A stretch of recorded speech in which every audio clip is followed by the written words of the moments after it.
To enable or disable lock home screen layout in Samsung Galaxy S20, open settings, swipe up or down home screen to access the app screen, and then tap settings.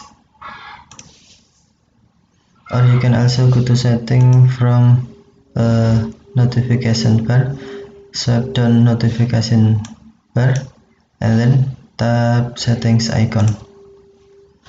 Okay, and then tap display, brightness, black filter, home screen.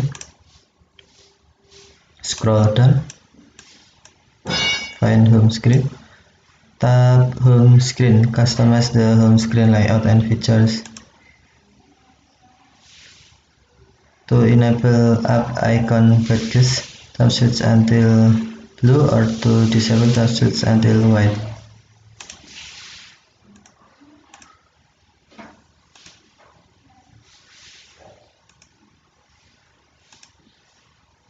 Show badge on apps that have notification. Clear notification to remove the badges. Okay, thank you for watching. Have a nice day.